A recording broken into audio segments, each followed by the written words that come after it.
Welcome to the Queen's Lair, a lifestyle podcast. Get inspired by our latest tips and information about small business, entrepreneurship, natural hair, travel, food, and even relationships. Stay tuned for another great episode. I am your host, Renee Patrice.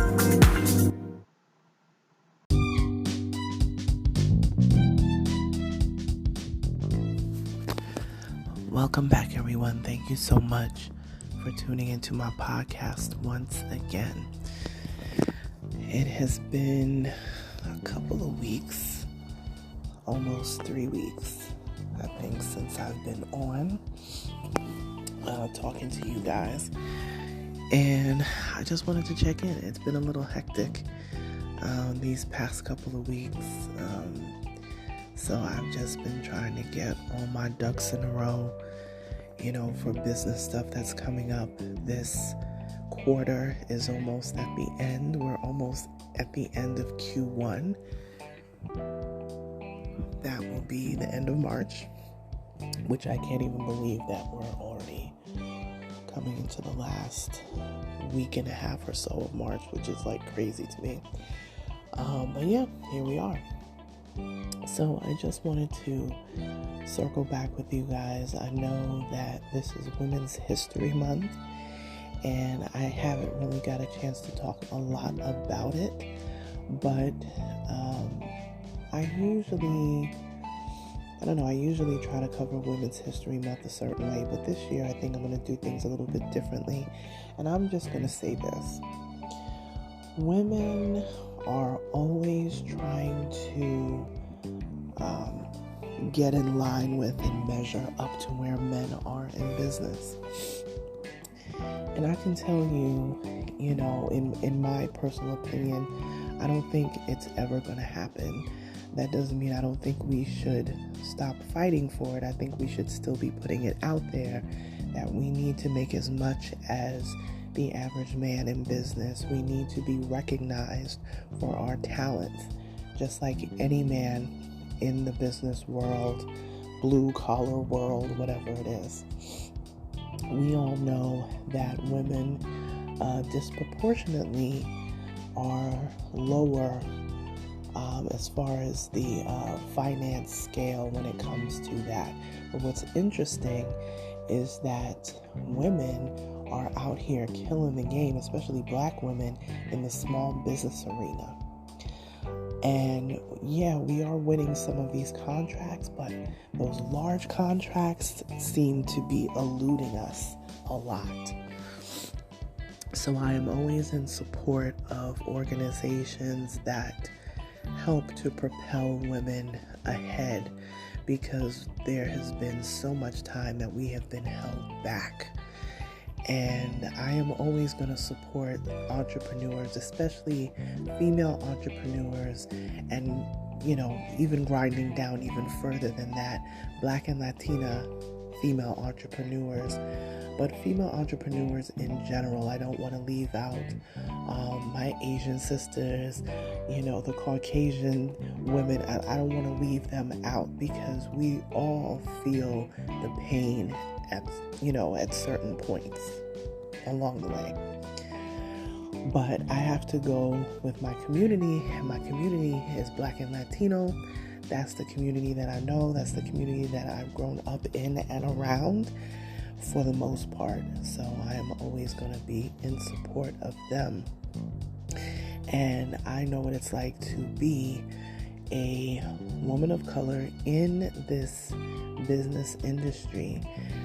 I know what it's like to walk into a room and people just assume, my name, and they just think, they're probably going to see this white woman come walking in, and then they see me come walking in and my curly hair, and, at one time I had locks and, pulled back into a bun and all this stuff. Like, it's always a shock, because they're not expecting it. There's nothing in my name that would scream, I guess, when people think of quote unquote ethnic names. Yeah, there's nothing in my name that's going to say that. So I guess they assume what they want to assume, because I know when I walk through the door and their eyes open wide, they're very shocked. And I have definitely, shared a couple of stories of people who really thought, that I didn't have my stuff together, that I didn't know certain things, or they were waiting for, they thought that I was the assistant.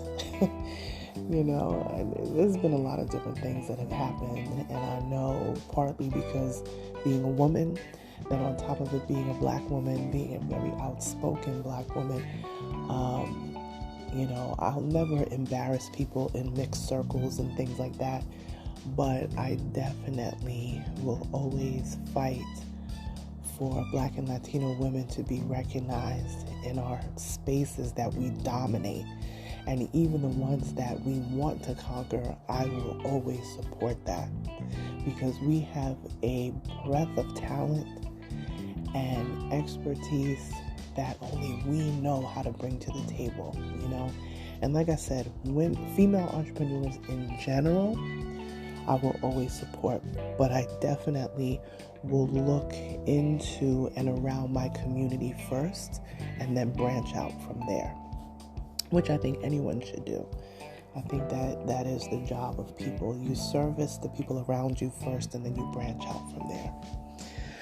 So as we are continuing on through the month of March, which is Women's History Month, please support women businesses, or I should say female businesses, more than you normally would. Go out of your way to find female-run businesses to support.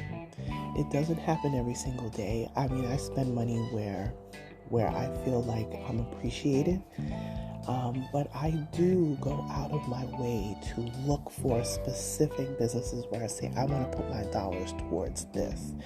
And I'm hoping that will continue even beyond the month of March, right? Because we don't want to just support Black businesses during Black History Month. We don't want to just support female businesses during March, the month of March. We want to support them all the time, but take the time that this is a month where we're highlighting them. Go out of your way to discover new businesses that are women-owned and run.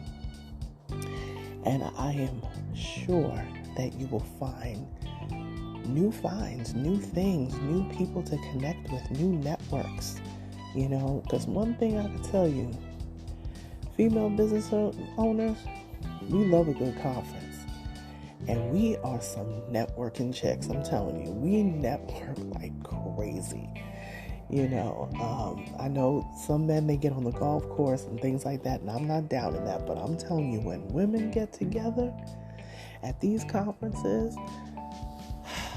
listen, I come back so encouraged. I come back so, like on a high, because everyone has just shared their stories and told what they've gone through and their climb up the corporate ladder, or whatever it is that they're doing, within their business, their road to entrepreneurship, everything. It is always interesting to me when I sit with other women and I discuss, how I got to where I am, and they share their story. I absolutely love that. I told you guys already, there I have conquered print, I have conquered radio, and I know that film is next. I don't know in what capacity, but it's coming. Well, let me not say I don't know what capacity. I know what capacity, but I don't know exactly the navigation on how to get there yet. I'm still, getting all those details together, but I promise you, it is going to be good. It's going to be real good. So stay tuned for those projects coming later in 2024. But yes, Women's History Month. Let's celebrate the women in your life. maybe your grandmother, your great-grandmother, if you're so blessed to still have her, maybe your mom, your aunts, whoever is moving and shaking in this world, or that homemaker mom who just takes care of everything. It is really a beautiful thing. I would not want to be anything else but the woman that I am today. And I have made tons of mistakes. I have, said wrong things and didn't always get it right and had to go back and apologize and switch up the game and change my plans and all that sort of stuff. It's being human, But I have never wanted to be anything other than the woman that I am right now. And I appreciate all of that. I appreciate every bit of it. All the ups, all the downs, and everything in between, because it has made me who I am. So I hope that when other women look back at me, or even my younger cousins, or whoever's coming after me, will say, wow, Renee did her thing. She got out there and she pushed. She had her business. She did her thing. So, Women's History Month is the month of March. If you didn't know, you can't say you didn't know anymore, because now you know. Go out there and purposely seek out female-owned and operated businesses and give them some support, because I can guarantee you a lot of small businesses, especially in the service industry, have taken a big hit over the past few years. The pandemic, even though the pandemic technically is over, the residual effects of it are still affecting us even 4 years later. So go out there, find your female businesses, share their information. Even if you're not able to spend the money, maybe your money is kind of tight right now, but it takes nothing for you to repost. It's free. If you're on Instagram or you're on Facebook or any of the other social medias, it takes nothing for you to repost one of their flyers. It takes nothing for you to spread the word about their good business, about their cake business or their jewelry business, or their resume writing business, or whatever it is that they do. It just takes the word of mouth, and word of mouth is still number one in this business game. Word of mouth, it works. It really works. So yes, happy Women's History Month. Please go out of your way to seek out female-owned and operated businesses. If you want to share a business with me, or you think that there's a business that I could, help to promote, I have no problems, reposting people's businesses and things on my stories. It's at my discretion. I'm definitely going to look at the type of business that it is, but share those businesses with me. I would love to learn more. I get a lot of emails and things, and from people sending me heads up about stuff. So please definitely do that for those special ladies in your life who are entrepreneurs, small business owners, and the like. I would love to learn more. But that's all I have for you today. I just wanted to give a little highlight to Women's History Month in one episode. Where you guys can find me. I'm always on Instagram. Instagram is my most active social media, even though it hasn't been so active lately, but I really don't post much anywhere else. So Instagram it is, and if you want to find me over there, continue the conversation. My Instagram is at Onyx Queen Media. That's ONYXQUEENMEDIA.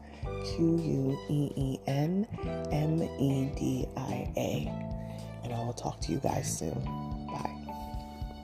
Bye.